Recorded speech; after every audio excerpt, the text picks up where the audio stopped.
عمرك سألت نفسك مين اللي اخترع تسبيحة كياك؟ وليه 7 وليه 4؟ جاهز تسمع القصة اللي كتير ما سمعش عنها؟ يلا بينا. خليني أخدك في رحلة عمرها 1700 سنة، من أول راهب في البرية لحد آخر أب جمع الترتيب اللي بنسمعه النهاردة. البداية القرن الرابع الميلادي، مصر. القديس أنطونيوس الكبير ما كتبش ألحان، لكن حصلت حاجة أهم. تلاميذه كانوا بيفضلوا طول الليل كله سهرانين يصلوا مزامير، وكانوا يقفوا لحد الفجر بنفس واحد، لدرجة إن سهراتهم اتسمت سهرات النور.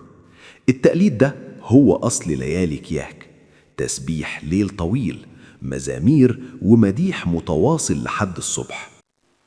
المرحلة الثانية القرن الخامس والسادس، ظهور مديح العذراء، يعقوب السروجي. الراجل ده كان شاعر رهيب بمعنى الكلمة. كتب قصايد طويلة عن العذراء والميلاد بروح ناعمة وعميقة.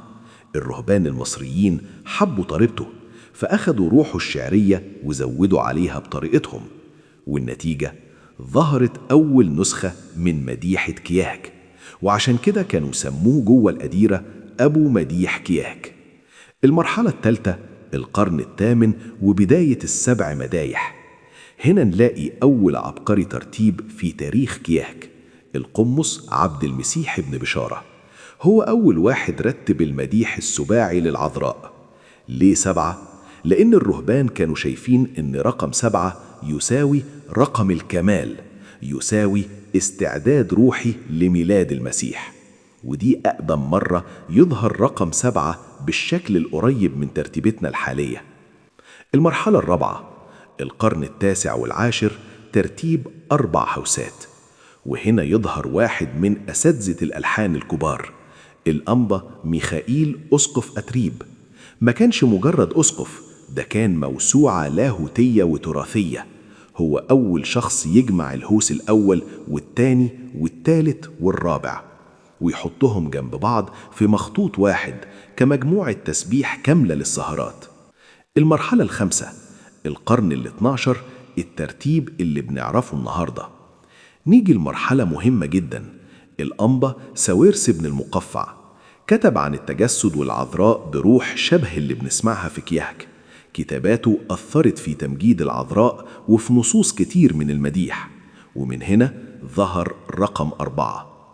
المرحلة السادسة الأخيرة، مهندس كياك الكبير، القرن ال12، القمص ميخائيل البتاح. هو اللي جمع كل اللي فات من أيام القديس أنطونيوس ومديح يعقوب السروجي وال7 مدايح والهوسات ال4، وعمل الشكل النهائي اللي بنسمعه بقاله 1000 سنة: 7 مدايح، 4 هوسات، تمجيد العذراء، ألحان الميلاد، ذوكسولوجيات، ألحان الفرح. ومن ساعتها ترتيب كياك ما تغيرش. وبكده عرفنا إن 7 و4 مش أرقام، دي رحلة 1700 سنة من تسبيح وصلاة وليل طويل مستني ميلاد النور. وما تنساش تدوس لايك وتشترك في القناة وتفعل الجرس. كل سنة وانتوا طيبين. مع السلامة، وهنتقابل في فيديو جديد وحكاية جديدة.